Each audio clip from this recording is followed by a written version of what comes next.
Tere jälle, olen Eva Finch ja jätkan oma juttu turuajaloo. Turuaeg ja kohad, 16. sajandi suured muutused ja turulinnus on siis meie tänane koht. Taustal on maal 19. sajandi keskpaigast Joosef Simleri Poola maalikunstniku teos, mis kujutab Katariina Jagelloonika vangipõlve.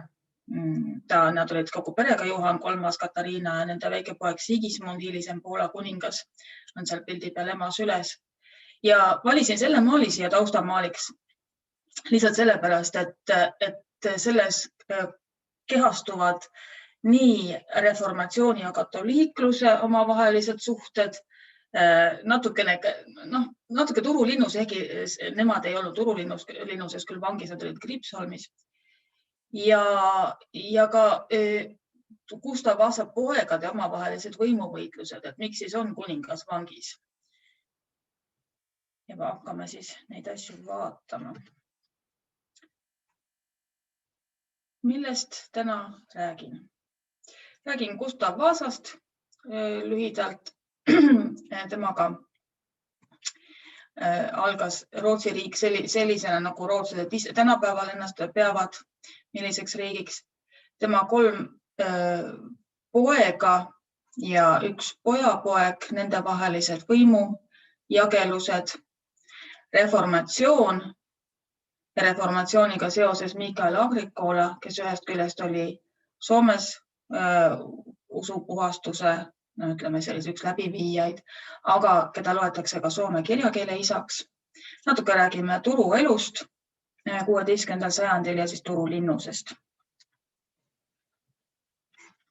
Siin on näha Gustav Vasa ja Juhan III sellised maalid, kaasaegsed, nende enda eluaegsed maalid leidsin teile vaatamiseks.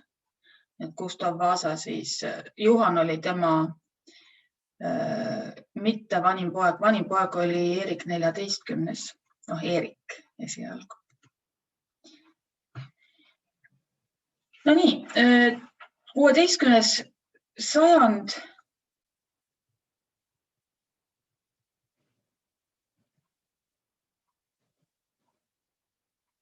niimoodi, kus me siis jäime, siin oleme. 16. sajand algas järjekordselt taanlaste ja rootslaste vaheliste sõdadega ja turuelus kajastus 1509. aastal taanlaste rüüsteretkena, mis kestis lausa 5 päeva järjest siin rüüstati ja toomkirik tehti igasugustest varadest lausa tühjaks. Pildi peal on näha Eibü, Karikas ja Pateen. Eibü sellepärast, need on nimetatud Taanis oleva Eibü kiriku järgi. 1920-ndatel küll taanlased tagastasid nimelt need kullatud esemed Turu toomkirikule. Ja sõjas Taani vastu sai hukka ka Rootsi regent Sten Sture juunior või noorem ja Taani kuningas Kristjan II krooniti siis ka ütlesid Rootsi kuningaks. Aga seejärel võtsid taanlased üle Soome tähtsamad linnused Turus ja Viiburis. Samal ajal Gustav Vasa Doolarnas koondas enda ümber vägesid ja 1523. aasta augustis saabusid need väed turulinnust piirama, üle võtma. Juba varem 6. augustil oli 6. juunil oli Gustav Vasa kuulutatud Rootsi kuningaks. Tänase päevani on see päev Rootsi rahvuspüha. Ja tollal siis augustis pärast 12 päeva kestnud piiramist turulinnus oli sunnitud alistuma, taanlased lahkusid lõplikult Turust. Gustav Vasa ise külastas Turut esmakordselt 1530. aastal. Tegelikult oli ta tõenäoliselt ka lapsena juba käinud Turus koos oma isaga, kes oli siin vist Kastelholmi linnuse ülem. Aga kuninganna siis 1530 ja teist korda 1555. aastal, mil ta jäi siia pikemalt, siis kui oli Rootsi-Vene sõda käimas ja siis ta juhtis Rootsi riiki siit samast turulinnusest. 1556. aastal kutsus ta siia oma poja Juhani, kes oli tollal veel 18-aastane ja määras ta Soome hertsogiks, nii et kogu Lääne-Soome alad jäid siis Juhani valitsuse alla. Tollest 55-56 aasta Gustav Vasa Turus viibimise ajast on pärit umbes 800 kirja, mille kuningas siit kirjutas, nii et need on päris hea ajalooallikas, aga ühtlasi ka selline sissevaade kuninga enda olemusse ja olemisse. Linnust hakati kohe uuendama, nii kui Gustav Vasa siia saabus. Kõigepealt tehti korda küttesüsteem, sest kui linnus oli külm talvel, eriti talvel oli ta täitsa elamiskõlbmatu, nagu hundilaut. Tõenäoliselt esimesed Soome kahhelahjud ehitati just Turu linnusesse 1540. aastatel Euroopa eeskujude järgi. Ja sinna, kus olid olnud kaitsekäigud linnuse viimasel korrusel, need asendati sellise uhke renessanskorrusega eluruumidega, kuhu siis noor Juhan elama asus. Nii et sinna rajati hertsogi magamistuba ja töötuba ja vastuvõtusaal, praegune kuningasaal, praegune see renessans kuningasaal. Ja veidi hiljem rajati siis ka hertsoginna jaoks ruumid, kellest tuleb ka kohe juttu. Noore hertsogi ümber läks kohe lahti hiilgav õukonna elu. Niimoodi siin on need siis, jah. Ja õukonna elu tähendas siis teatrietendusi, Turu koolipoisid esitasid plautuse komöödiaid, muusikuid palgati linnusesse tööle, linnusesse toodi, lausa sisustati raamatukogu, peeti tohutuid pidusööma aegu ja näiteks maikrahvi valimistel loomulikult Juhan valiti maikrahviks. Nii et selline hiilgav elu, mida siis on tagantjärgi hakatud nimetama Turu renessansiks. Juhan ei tulnud Stockholmist üksi, temaga kaasa tuli tema tüdruksõber Karin Hansdotter, kes jäigi Juhaniga kokku mitmeks aastaks, sünnitas talle 4 last. Aga Juhanil oma seisuse tõttu ei olnud võimalik Kariniga abielluda. Karin ei kuulunud aadliseisusesse ja Juhan oli ikkagi kuningapoeg. Nii et küllap see oli Karinile ehk ka algusest peale teada. 1559. aastal sõitis hertsog Juhan Inglismaale, et oma venna Eeriku eest kosida, Eeriku nimel kosida Inglismaa Elisabethi, kes teadupoolest ei võtnud ühtegi kosja pakkumist vastu ja jäigi elu lõpuni vallaliseks. Sealt Inglismaalt tagasi, oma ei-sõnaga tagasi Stockholmi sõitis Juhan juba oma isa surivoodile ja 1560. aastal krooniti kuningaks siis vanem vend Eerik. Ja on teada, et muide, et 1561. aasta märtsis Juhan kirjutas Turu linnuse ülemale, et tuleks Ruissalosse rajada selline loomapark, et siis toodigi siia 7 hirve Ruissalo metsade iluks. On ju teada, et Ruissalos olid ka suured tammikud. Juhan naasis Turusse 1561. aasta augustis ja juba järgmise aasta juunis asus ta teele Danzigi poole, kuhu sõitis sinna sellise laevaga, mille nimi oli Suomen Karhu.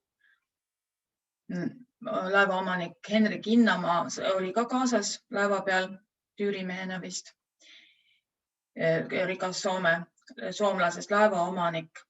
Ja sealt Danzigist edasi suunduti maad mööda Vilniusesse, siis abielluma Poola printsessi Katariina Jagellonikaga. Katariina oli Juhanist 9 aastat vanem, abiellumise ajal juba 35 aastane. Tema isa oli Poola kuningas Sigismund esimene vana ja ema oli Milano printsess Bona Sforza. Nii et Katariina oli saanud sellise peene itaaliapärase kasvatuse, rääkis ka mitmeid keeli, kaasa arvatud loomulikult itaalia keelt, aga ka poola keelt. Tema poolakeelset kirjavahetust on säilinud. Oli üles kasvanud Krakowis Waweli lossis ja abiellusid nad siis Vilniuses 1562 aasta oktoobris. Aga enne seda juhin tähelepanu sellele pildile. Siin pilt pärineb Turu linnusest, Turu linnuse armastaja paar, mis on siis ka selline näide sellisest Turu renessanssist.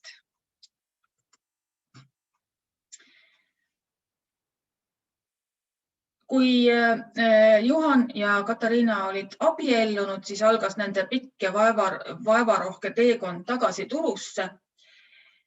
Vilniusest Tallinnasse, Tallinnast edasi meritsi Soome poole.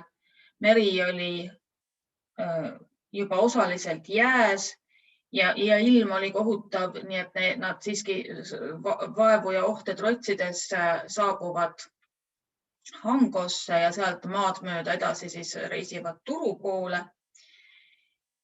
Printsess saabub Turusse jõululaupäeval 1562 ja see oli muidugi tohutu vaatepilt kogu, ma kujutan ette, terve tollaarne Turu elanikkond oli siis teede äärde kogunenud vaatama, kuidas ta saabub mööda Uudenmaan teed ja siis üle vana suure Turu ja üle tolleaegse Pennisilla, mis otse ühendas Suurt Turgu ja Vähe-Torit.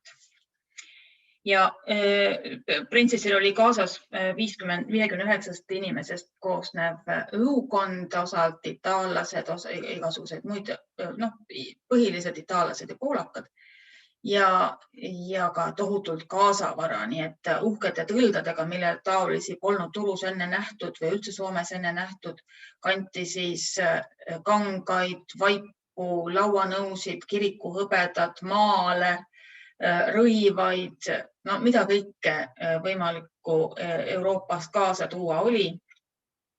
Nii et selline printsessi saabumine ja kohe saabumise järel alustati siis suurt 8 päeva kestnud pidu Turu linnuses.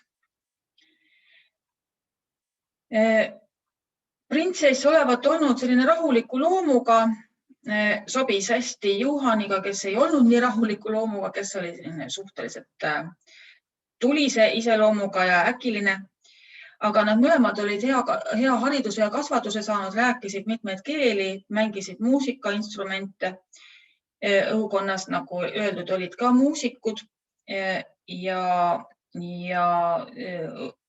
Turu linnuse õukond paisus väga suureks, nii et on oletatud, et kuni 600 inimest oli seal söögilaudades. Söögilaudu oli 4 vastavalt seisustele, nii et siis hertsogi enda laud, linnuse ülema laud, teenijaskonna laud ja õukondlaste laud siis eraldi. Ja vastavalt siis oma seisusele ja lauale olid siis ka toitude kvaliteet ja kogus ja isegi õllekangus. Teenijarahva õlu oli kindlasti lahjem kui kõrgema seltskonna õlu. Linnuse lõuna külge rajati köögiviljaaiad, samuti maitsetaimi hakati kasvatama, viljapuid, nii et 1580. aastate nimekirja järgi on siin näidatud, et kasvatati tüümiani, lavendlit, peeti, kõrvitsat, apteegitilli, nelki, redist, rosmariini ja sinepit. Mainitud on ka õuna ja kirsipuid.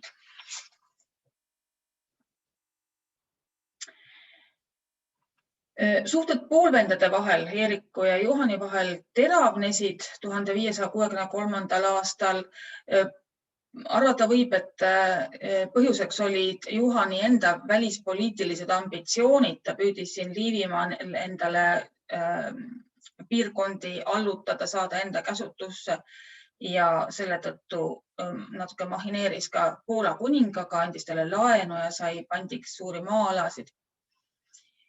Ja mingil hetkel siis Eerik otsustas, et tema vend on riigireetja ja 1563. aasta augustis saabus Eeriku sõjavägi Turulinnust piirama. Nii et pärast 2 nädalast piiramist Juhan andis alla, nii et hertsogi paar viidi siis vangidena Rootsi ja paigutati Kriipsholmi linnusesse. No nagu need kuninglikud vangid olid, neid päris niimoodi vangikongis ei hoitud, neil oli siiski neil olid mõned teenijad kaasas, korralikud eluruumid, korralik söögilaud, nii et aga siiski vangidena neid seal kinni hoiti. Ja Juhani poolehoidjatel, toetajatel siin Turus, nende puhul korraldati selline suur näidis hukkamine, tõesti löödi päid maha hulgal meestel. Linnuse ehitustööd jätkusid ka pärast Juhani vangistamist ja Rootsi viimist. Näiteks see eeslinnuse kaguturnurga torn lammutati, selle asemel ehitati ümmargune torn, mis on seal tänase päevani. Seinad tehti kuni 5 meetri paksused ja 3 korrusele paigaldati kahurid, nii et ta oli selline paksu Margareeta tüüpi suur tükitorn, nagu need 16. sajandil ehitati. Ja 1570. ja 80. aastatel ehitati kogu eeslinnus praeguse suuruseni ja see tähendas, et linnus oma 167 ruumiga oli üks Põhjamaade suurimaid, Soome suurim linnus. Linnuse maal ehk linnanfältil oli talle, õllepruulikodasid, kalmistu kabelitega ja ka laevaehitusdokke. Ja lisaks kuulus linnuse juurde 3 karjamõisa, Iso-Heikila mõis, Vähe-Heikila ja Ruissalu mõis. 1568. aastal rollid vahetuvad, kuna vahepeal on Eerik abiellunud lihtrahva hulgast pärit Karin Monstotteriga. Ta oli juba enne näidanud üles mitmesuguseid natukene nagu ebastabiilse psüühika märke, aga siis oli kõrgaatlil võimalust öelda, et nii, et kuningas on vaimult vaene ja tuleb troonilt kõrvaldada. Nii tehtigi, perekonnaga ta vangistati ja Juhan saab Rootsi kuningaks 1568. aastal. Eerik XIV ja kuninganna Karin Monstotter siis saabuvad 1570. aastal vangistatuna Turulinnusesse. Eerik ise veetis Turulinnuses umbes aasta, aga siis hakkasid liikuma kuulujutud, et Vene tsaar kavatseb sõjaväe teda vabastama saata, nii et edasi saadeti ta Kastelholmi.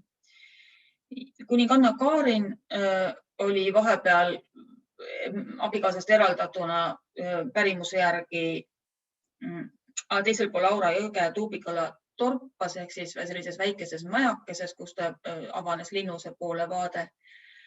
Ja mingil ajal oli ta sunnitud uuesti taas vangina linnuses elama, kuni Eerik XIV 1577. aastal sureb. Arvata võib, et mürgitati, räägitakse mürgitatud hernesupist, see toimus siis juba Kriipsholmi linnuses. See oli siis see hetk, mil ka kuninganna Karin vabastati ja ta sai endale mehevenna Juhani käest enda valdusesse Liuksjala mõisa Kangasala kihelkonnas ja seal ta elas ka oma elu lõpuni.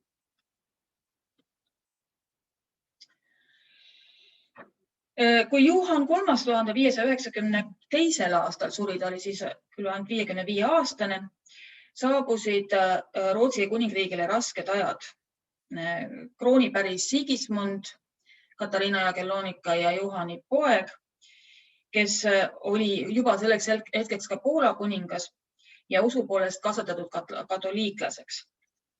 Ja viimasele põhjusele viidates kutsus Sigismundi onu, Gustav Vasa kolmas poeg Karl kokku Uppsala synodi, milles siis luterlust kinnitati Rootsi riigiusuks. Ja tekkis selline suur tüli vaenus, milles Soome põlisaadel asus toetama Sigismundi, kuna nende meelest pidi juba Vene suhete tõttu olema Poolaga heades suhetes. Vene ohu tõttu olema Poolaga heades suhetes. Ja kuna Soomes oli tollal asevalitsejaks Klaus Fleming ja linnuses olevat suurt väeleeri pidid üleval pidama loomulikult kohalikud talupojad, see tähendas sõdurite majutamist, toitlustamist ka rahuajal. Nii et hertsog Karl kasutas talupojagade rahulolematust osavasti ära, õhutas talupoegi mässama ja Pohjanmaa talupojad ründasidki 1596. aasta jaanuaris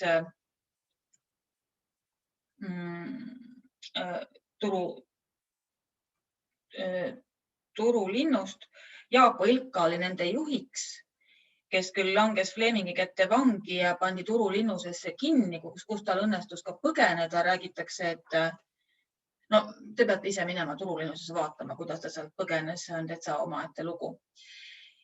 Ja juhtis pärast põgenemist veel talurahva väge edasi, kuid lõpuks sai siis talurahva vägi Flemingi vägedelt lüüa ja kogu seda verevalamist on hakatud nimetama siis Nuia sõjaks. Eks selle järgi talupoegadel, talurahval selliseid muid relvi ei olnud käe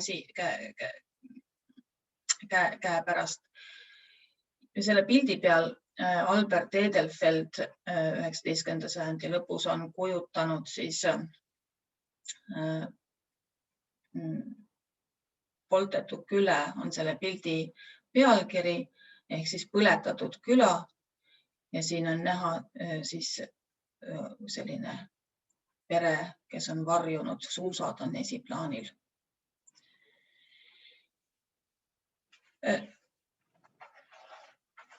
Niimoodi. Hertsog Karl astus avalikult siis Sigismundi vastu välja, nagu aru saate, ja saabus 1597. aastal Turusse, et suruda maha ka Sigismundi Soome pooldajad Soomes. Tollal käis kehvasti ka Juhani asutatud loomapargi käsi, nii et kõik need hirved seal Ruissala metsas tapeti maha, sõdurid sõid nad ära. Ja 1599. aastal taas Karl Turus, siis ta juba vallutab linnuse, mille kaitsjad asjatult ootasid Sigismundi vägesid appi endale ja seekord demonstreeris Karl ka julmalt oma võimu, korraldades Turu veresauna ehk siis 10. novembril 1599 korraldati selline massikaristus, oponentidel löödi pead maha ja riputati või pandi teevaste otsas üles. Nii et kohut peeti Turus, aga neid pea maha raiumisi ja vangistusi kohaldati ka mujal Soomes. Nii et üle terve Soome oli neid löödi pead maha kuskil 50 inimesel. Turus oli neid vist 15 ringis. Linnuse pealikule Arvid Stoolarmile anti Tapalaval harmu ja siis Turu raekoja katusele pandi need maha löödud pead siis teistele hoiatuseks ja hirmutuseks.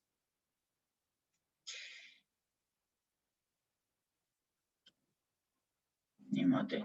Siin me näeme siis neid kolme meest. Karl IX, kõige vasakpoolne, tema keskel Sigismund III Vaasa, Sigismund III siis Poola kuningana ja see kõige parempoolne on Jaapo Ilka kujutis, mille on Väino Aaltonen loonud 1925. aastal.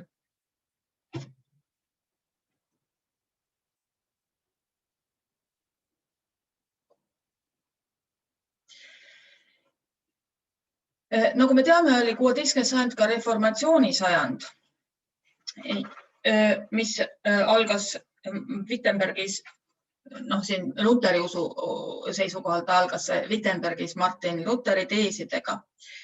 Ja Gustav Vasa omalt poolt samuti soovis kiriku võimu piirata, saada kiriku rahasid, varasid enda kätte, eemaldas piiskopid riiginõukogust, likvideeris piiskopide maaomanduse ja sõjaväed, samuti keelas uutel piiskopidel küsimast Rooma-poolset kinnitust endi valikutele. Nii et ühesõnaga piiskopide võimu ta igatemoodi piiras. Ja ennekõike kandis siis maksutulu kroonile, nii et ainult osa maksutulust jäi ka preestritele kogudustele, mis oli siin Soomes eriti suur probleem, sellepärast et kirikud pidasid üleval ka koole, haigemajasid ja vaeste majasid. Nii et riik nendele, see ei olnud erinevalt Rootsist riigipoolset abi, nemad ei olnud saanud. Ja reformatsiooni taustal oli eelkõige suurenenud indulgentside müük 16. sajandi alguses, millele siis Martin Luther põhiliselt vastu seisis indulgentsi kaubandusele. Ja varsti võeti uus evangeelne doktriin vastu ka Taanis ja Rootsis ja 1527. aastal kuulutas riigipäev siis kuninga kiriku peaks. Soomes puhuvad esimesed reformatsiooni tuuled 1522. aastal, mil Saksamaalt saabunud Petrus Särgilahti sai Turu kooli rektoriks ja temaga oli juba kaasas selline ennekuulmatu asi, isik nagu tema abikaasa, seni ei olnud ju katoliku preestrid ei abiellunud. Elasid sölibaadis, aga tema oli esimene Soome preester, kellele oli ka abikaasa olemas. Ja tema suri küll juba 1529. aastal, kuid enne seda jõudis toomkiriku vaimulike poolehoiu võita. Alates 1528. sai Turu piiskopis Martinus Schütte, kes oli küll katoliiklane, dominiiklane, juba üle 60 aastane, oli varem õpetanud dominiiklaste kõrgkoolis Naapolis, aga oma vaadetest hoolimata oli ta nõus võtma vastu piiskopi ameti otse kuningalt ja vandus truuduse vande ainult Rootsi kuningale.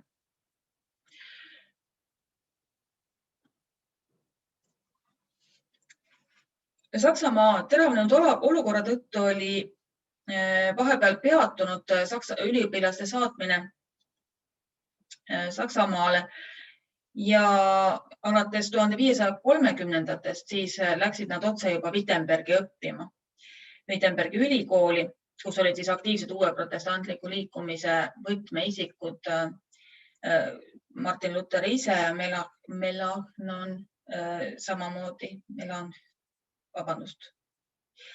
jätan selle praegu ütlemata. Üliõpilaste seas oli muuseas ka Mikael Agricola, kellest koos 7-kaaslasega sai järgnevatel aastakümnetel innukas evangeelse õpetuse vedaja ka siin Soomes. Suuremat pildi rüüstet ega lõhkumist Soomes ei toimunud, see tähendab reformatsioon kulges üsna rahulikult ja samamoodi ka kedagi väga maha ei löödud ega minema ei kihutatud. Lihtsalt kui härra ehk siis toomkapiitli liige suri, siis läksid tema maaomand ja sissetulekud üle kroonile ja niiviisi tasapisi lakkas toomkapiitel lihtsalt olemast. Ja 1530. aastatel kadus kirikutest vähehaaval pühitsetud vesi ja eraviisilised missad lõpetati. Mittevahelikuks peetud katoliiklikud raamatud rebiti puruks ja nende lehti kasutati muuhulgas arveraamatute kaante tugevdamiseks. Reliikviate kummardamine lõpetati ja toomkirikust eemaldati kõrvale altarid, aga reliikviad siiski neid ei hävitatud, nad viiti Käärkambri seinakappidesse.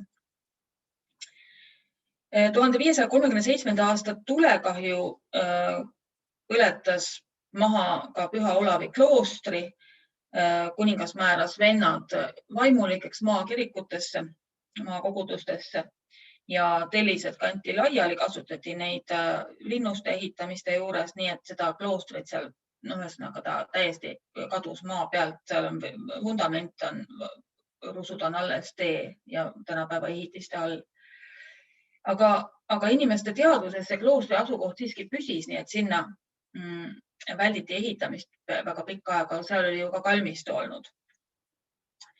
Ja Mikael Agrikola, kes oli Wittenbergis õppinud, naases Soome tagasi 1539. aastal, sai temast Toomkooli rektor ja hakkas ka soomekeelseid raamatuid soome keelde tõlkima. See oli kuninga korraldusel, sest reformatsioon nägi ette ka rahvakeelset kirjandust. Ja siin on näha ka Mikael Agrikola kohta pandud silt Wittenbergi ülikoolis, mis näitab, et tema oli seal üliõpilaseks aastatel 1536 kuni 1539 ja selle kõrval esimene leht tema ABC kirjast.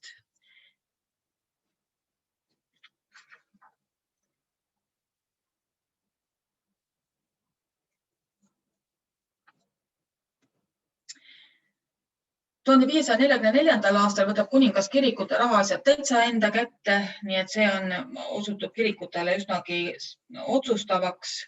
Kogu ülejääk tuli anda riigi kassasse ja alates 1550. aastast hakkas kuningas nõudma lausa metallesemete hõbeda kulla üleandmist. Nii et on teada, et 1557. aastal saadeti üle 20 kilo hõbedat siit Turu toomkiriku Stockholmi. Kõik võimalikke teenimisriistu ja piiskopi riietuse juurde käivaid ehteid. Lihtrahva hulgas reformatsioonist suurt midagi ei teatud. Elu jätkus ikka katoliku usu järgi, eriti just maapiirkondades. Ja olgem ausad, ega tavainimesel, lihtrahval ei olnudki lihtne aru saada, milles siis nüüd asi on, et mis siin nüüd õieti siis muutus. Ja teine asi, mis hoidis vana usku või katoliku usku ka veel rahva seas, oli hertsog Juhani ajal pöördusid lausa mitmed kirikud vanade tavade juurde tagasi, kuna tema soosis katoliiklust oma abikaasa tõttu.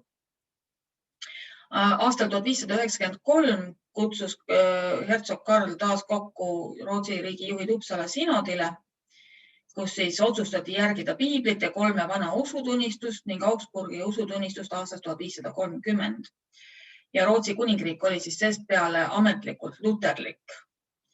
Ehkki mõnda aega oli sellel veel katoliiklasest kuningas Sigismund.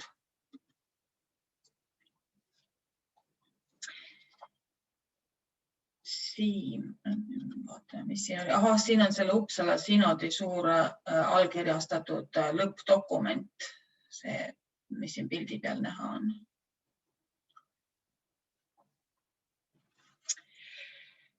Turulinn. Siin selle pildi peal me võime siis umbes näha, missugune see Turulinn võis tol ajal olla. Toomkiriku ümbruses siis kirikukvartal, seal natuke paremal pool on näha see veesilm, on see Mädajärv, nii et Mädajärvi kvartal ja esiplaanil siis Luastari korter ehk kloostri kvartal ja teisel pool jõge Aningaisten korteli. Neid ühendab üle jõe läheb Turu ainuke sild, Penni silda aastast 1414. Oli see seal 400 aasta jooksul. Ja põhiline linna asustus, nagu näha võite, on siis Turu, jõe toomkiriku poolsel kaldal. Seda siis Aningaiste mäele see küla hakkas kasvama linnaga kokku kuskil keskaja jooksul. Kogu Turu kesklinn hävis 1546. aasta suures tulekahjus, siis oli kuningal plaanis isegi linn muusse paremasse paika üle viia, aga linnakodanikud hakkasid oma maju ikka vanadesse kohtadesse tagasi ehitama, nii et see ei läinud läbi selline plaan. Siis ehitati pärast suurt tulekahjut suur kivist piiskopimaja, samuti koolimaja, mis sai Grekenborg nimeks endale, ehk siis Kreeka loss või Kreeka linnus. Samuti oli Toomkiriku juures veel Saksa kirik ja Toomkapiitlimaja ja kirikust ida pool, tähendab selles altaripoolses otsas, kui me praegu mõtleme see kõigi pühakute kapel. Seal oli Püha Henriku allikas, kust siis kirik ja kool vett said. Tänavate asukoha määrasid suuresti ära jõgi ja künkad. Vardiovoori on Turu kõige kõrgem kalju või küngas ja seal on neid pikki jõge on neid mitmeid. Tänavad olid kitsad muidugi, nagu need keskajal igal pool olid ja sageli natukenegi need kuivemaks ja astutavamaks muuta kaetud puidust, prussidega või mõnikord ka laudadega. Ja Linnuse ja Toomkiriku ümbrust on teada ka kivisillutist. Tänavate vanad keskaegsed nimed tänase päevani on säilinud Hämengadu nimi. Nii et Hämengadu on üks, tõenäoliselt ma arvan, on Turu linna kõige vanem tänav siiani. Kuigi vana raadihoone ümbruses on säilinud ka Karjakadu ja Luostarin jokikadu, Luostarin välikadu on seal olemas, sellised väikesed tänavajupid, aga need on jah sellised pigem säilmed vana linnast. Ja ülesmäge läks siis Aningaisten kadu ja Linnusesse viis ka veel Linnantie, nii et ka Linnankadu tänase päevani on Turu linna kõige pikem tänav, mis viib Toomkiriku juurest Linnuse juurde. Ja see on siis nüüd teisel pool jõge Toomkirikust vaadates. Igapäevaelu jaoks olid olulised kaevud, mida Turus väga palju ei olnud. 3 parimat kaevu olidki siis nimetatud Püha Henriku kaev Toomkiriku juures, siis Vardiovoori külje all oli Teeni allikas ja teisel pool Mädajärvet oli Kurjenkaivongenta lähedal oli ka veel kaev. Ja siis oli Kupitaal, oli Kupita allikad, mis oli hea veevõtu koht, aga see oli suhteliselt kaugel. Ja Linnusesse veeti teadaolevalt esimesed veetorud Soomes, nii et see oli siis kuskil 1550-ndatel. Pärast Püha Olavi kloostri sulgemist jäi Toomkirik linna ainukeseks kirikuks, nii et hakati mõtlema uue kiriku ehitusele.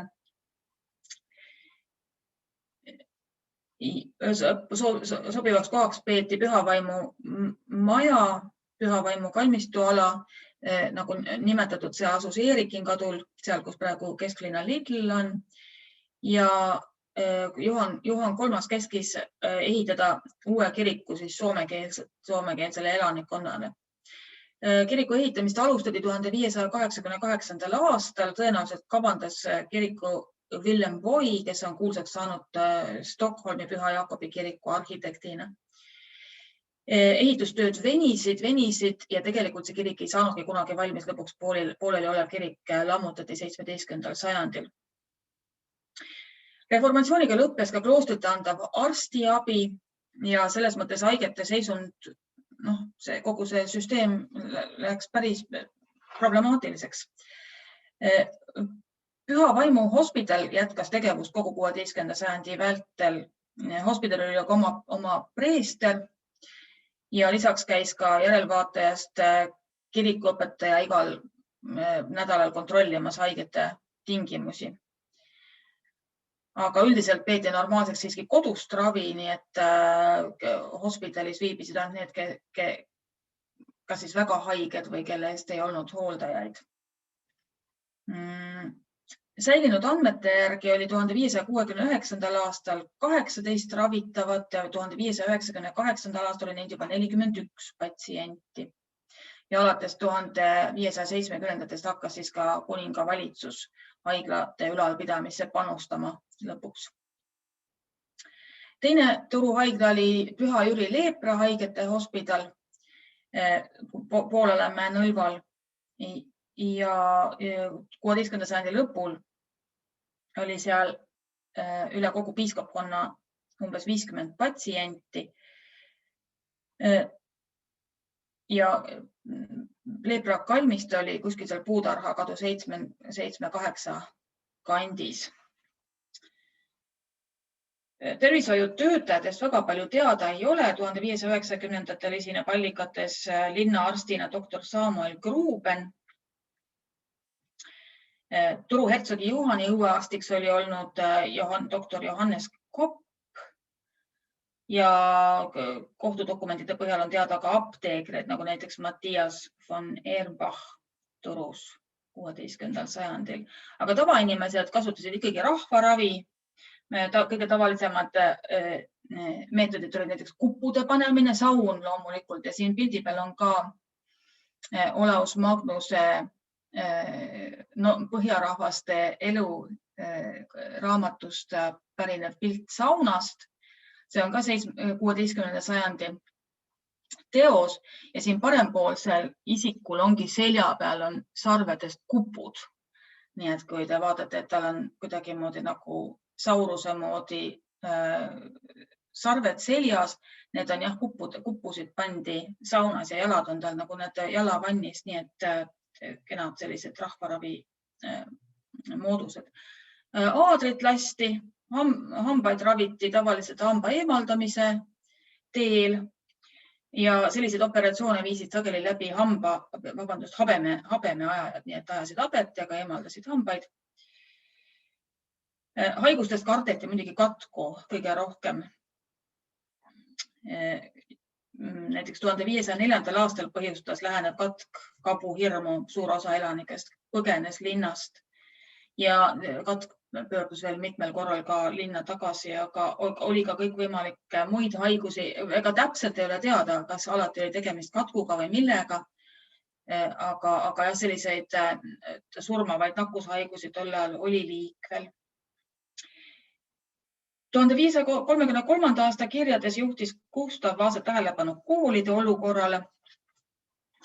Turu koolisüsteem põhines peamiselt Konrad Pitsi ajast aastast 1482. Uus koolikord saadi siis 1561. aastal ja määrati koolitajateks lisaks kooliõpetajale ka ladina keelt valdavaid poisse pandi õpetajateks. Kästi kasvatada poisse kasinuses ja jumalakartuses, hoiduda karistusega liialdamisest, muidugi ihunuhtlus siiski oli lubatud. Kool oli jagatud 4 klassi, igas klassis käidi 2 aastat ja Michael Agricola oli rektoriks siis aastatel 1539 kuni 48. Ja räägime järgmiseks natukene Agricolast. Neid pilte vaadates kõige paremale poole ma olen siin kogunud Agricola uudissõnu, mis on siiamaani kasutuses soome keeles. Ta tegi tõlketööd, kokku on temalt ilmunud, tema eluajal ilmunud 9 raamatut ja osad neist vägagi mahukad. Nii et kokku umbes 2000 lehekülge soomekeelset tõlget. Ta sündis umbes 1510, täpselt sünni kuupäeva pole teada, aga paigutatakse 8. ja 12. aasta vahele. Sündis Torsby külas, mis oli peamiselt rootsikeelses Perna ja kihelkonnas. Vasakul pool on kaart ja kui te selle kaardi pealt vaatate, siis number 2 juures on see Perna ja kihelkond, siis kus ta sündis. Ta sündis Turu ja Viipuri vahel.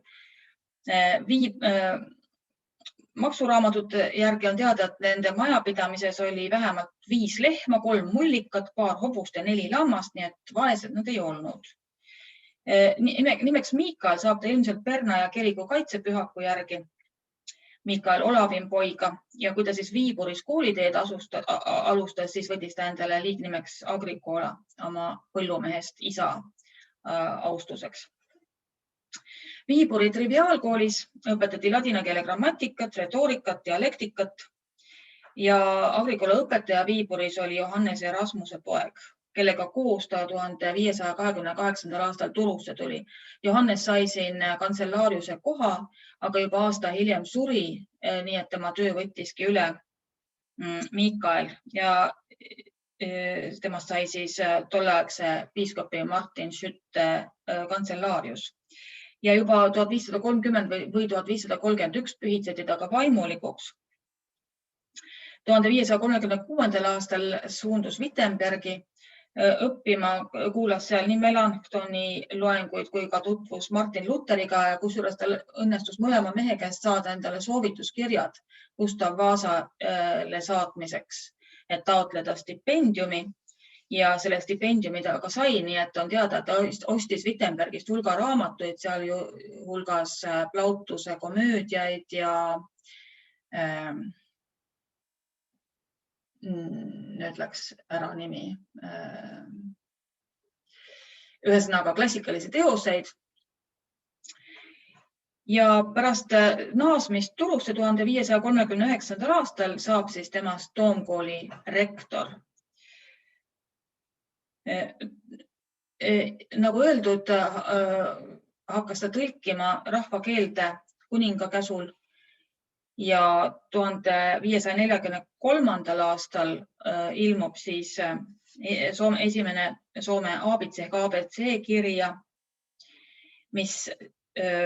kus on olemas küll Soome tähestik ja ka Soome arvsõnu, aga põhimõtteliselt oli tegemist katekismusena. See ei olnud selline laste aabits, vaid oli mõeldud pigem vaimulikele, et nad õpiksid sealt korralikku soome keelt. 1544. aastal rugouskirja Bibliast ja 1548 Uus Testament, nii et ja lisaks veel mitmeid liturgilisi teoseid. 1554. aastal saab Agricolast Turu piiskopkonna ordinaarius. Ordinaarius peab kohe ütlema, on piiskop, see, mida me tänapäeval nimetame piiskopiks, aga Gustav Vasa ei nimetanud oma piiskoppe enam piiskopideks, et rõhutada kiriku alluvust kuningakroonile, sai siis piiskopi nimeks ordinaarius tema ajal. Ainuke kord, mille Agricolale on viidatud kui piiskopile, on kirjas Vene tsaarile Ivan IV, kus siis räägitakse, missuguse delegatsiooniga tullakse rahukõnelustele 1557. aastal. Nii et Mikael Agricola oli ka selle delegatsiooni koosseisus. Tagasiteel Moskvast jääb ta haigeks ja Viiburi lähedal Kooleman järvil sureb 9. aprillil 1557. Täpselt 245 aastat hiljem, 9. aprillil, niimoodi, nüüd ma pean natukene mõtlema, 1802, jah, sündis teine tähelepanuväärne soome keelemees Kalevala autor Elias Lönnroth, nii et tänapäeval tähistatakse seda päeva soome keelepäevana, seda 9. aprilli. Ja Agricola on maetud Viiburi katedraali, aga kahjuks tema haua kohta ei ole seal katedraali varemetes teada. Turus oli 1500 aasta paiku umbes 1500 elanikku, aga juba 1571. aastaks on säilinud hõbedamaksu nimekirja järgi, võib järeldada, et elanike arv on tõusnud umbes 2800-ni. Viiburis oli tollal näiteks 1700 elanikku, Poris umbes 700, Raumas 620, Helsingis 560, Naandalis 300 ja Tammisaaris 100 elanikku, nii et sellised hinnangulised arvud, et need on kõik tehtud sellised maksunimekirjade järgi, need sellised hinnangud. Ja näiteks Stockholmis oli tol ajal umbes 8000 elanikku.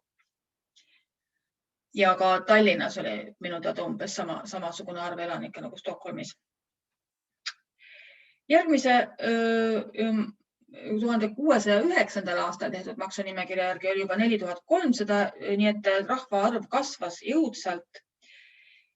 Sakslased olid olnud olulisim välismaalaste kogukond Turus, aga igasuguste valitsusasutuste juurest olid nad eemale jäetud sellesama 1471. aasta keelu tõttu.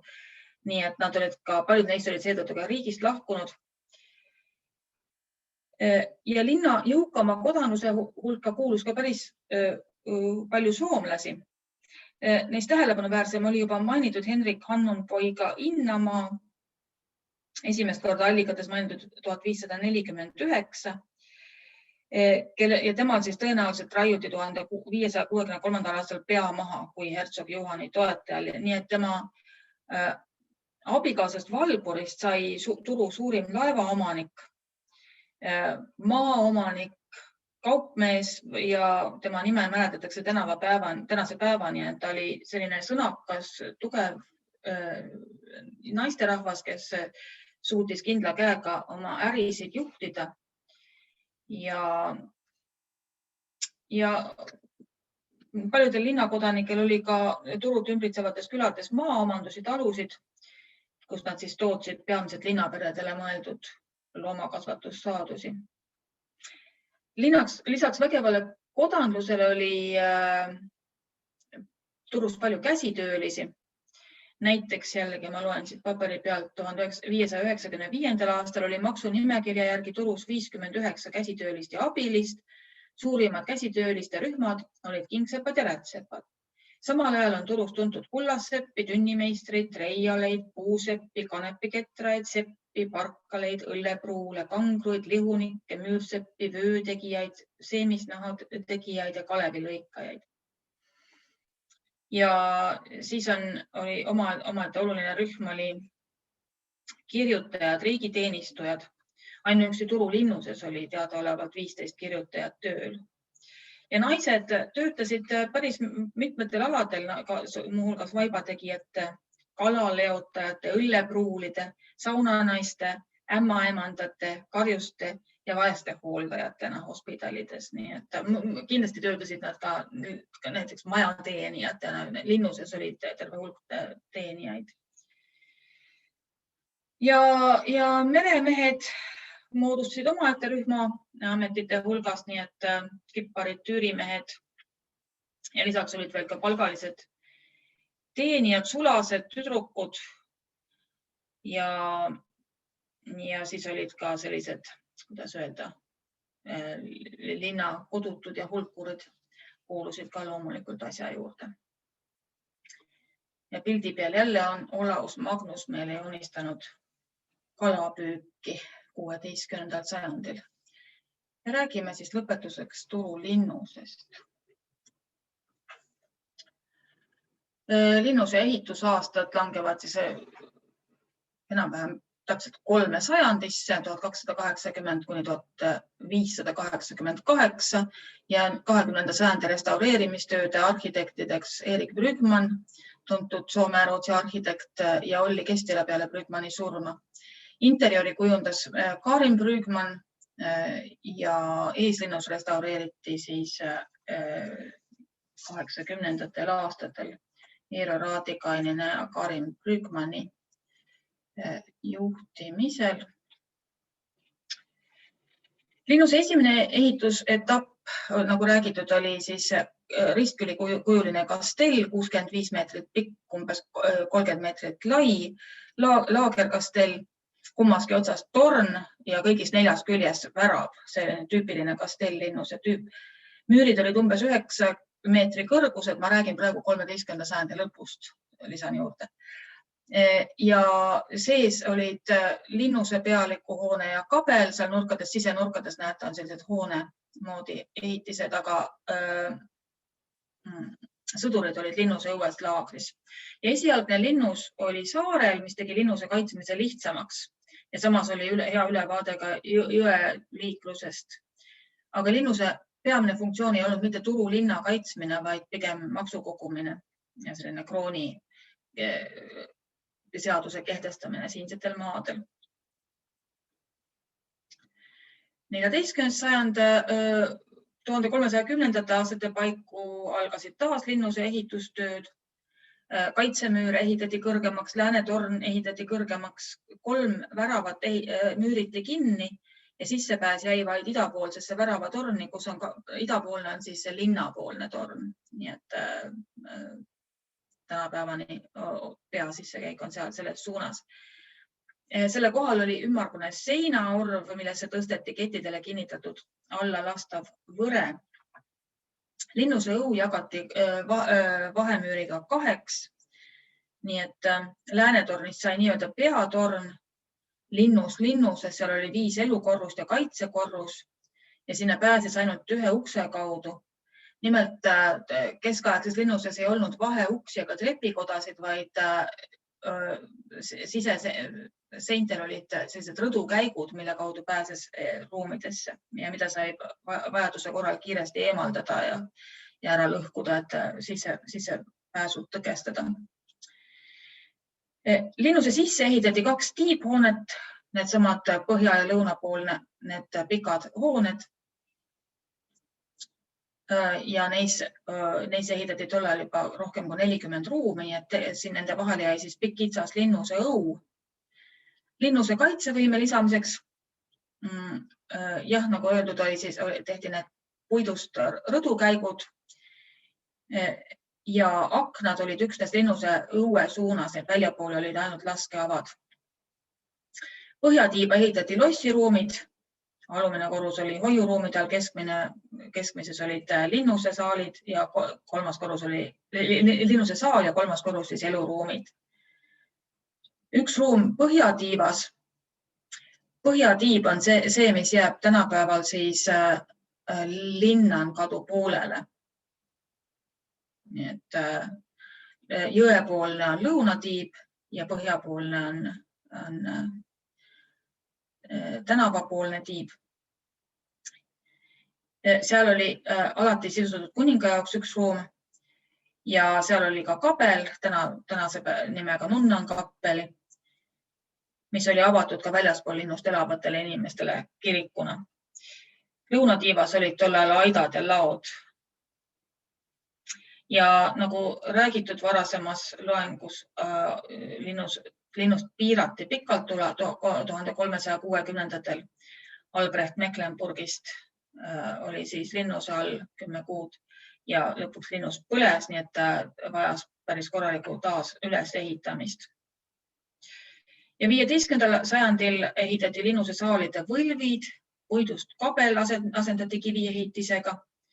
Lõunatiiba ehitati köök ja pagaritöötuba, teisele korrusele linnuse pidusaal ja linnuse pealiku kambri kohale kirjutaja tuba, nii et siis oli ta juba selline korralik loss.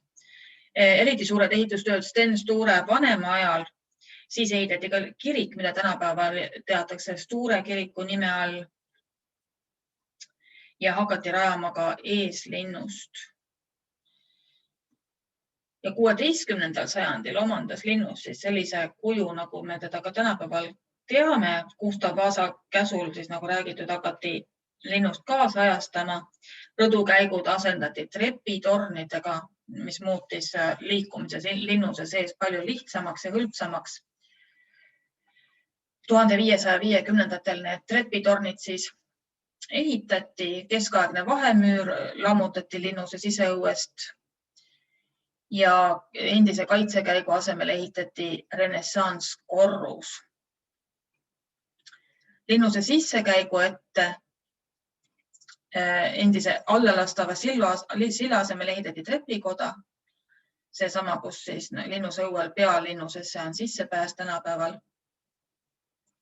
Ja ka eeslinnus sai oma praeguse kuju, selline enam-vähem ruudukujulise õuega ehitiste rühm, mille põhjanurgas on 5-nurkne, lõunanurgas 6-nurkne ja idakülje keskel on 4-nurkne torn, kus on siis see väravatorn, see 4-nurkne.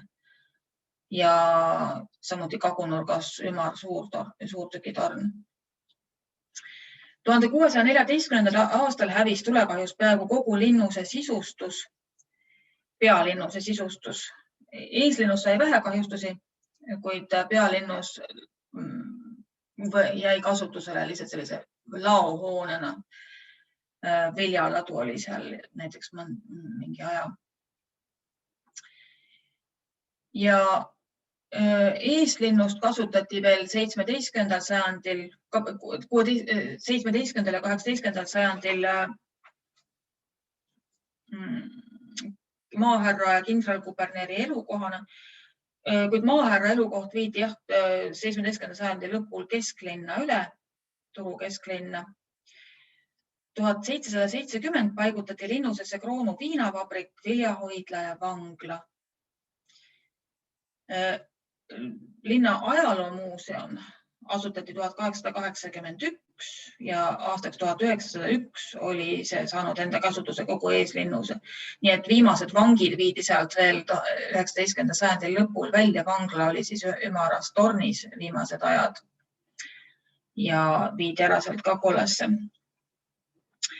Linnuse taastamise kohta hakati juba 19. sajandil arutama, et kas peaks seda taastama kuidagimoodi endisesse kujusse ja välimusse või mis sellega teha.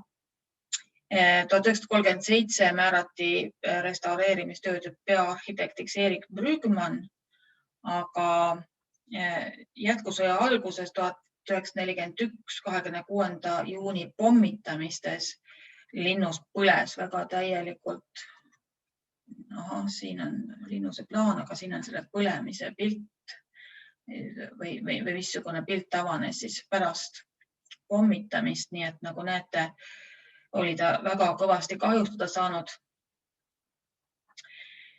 1946 algasid taastamistööd ja linnus avati 1961 peale taastamist. Nii et 3 eesmärke seati siis taastamistöödele. Linnus pidi olema ühtlasi ajaloomälestis, Turu ajaloomuuseum ja ka Turu linna esindusruumidena kasutatav ja olen käinud ka ise seal kontserdidel ja olen käinud minu laste sünnipäevi on seal peetud, nii et selliseid teenuseid on seal antud. Ja muidugi on seal ka kohvik, restoran. Eks näha ole, missugusel kujul see nüüd peale praegu käimas olevaid aegu uuesti avaneb. Nii et niisugusena on siis Turu linnus praeguse ajal nähtav. Ja mina tänan teid tänaseks ja ootan tagasi 2 nädala pärast kuulama juttu järgmisest sajandist. Nägemist!